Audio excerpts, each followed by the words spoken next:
This is the story of Bea van de Wetering. Eyes are the mirrors of the soul. They say so much and touch you deep inside.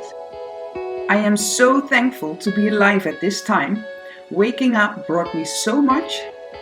We are with a lot of awakened people who see what is going on in the world.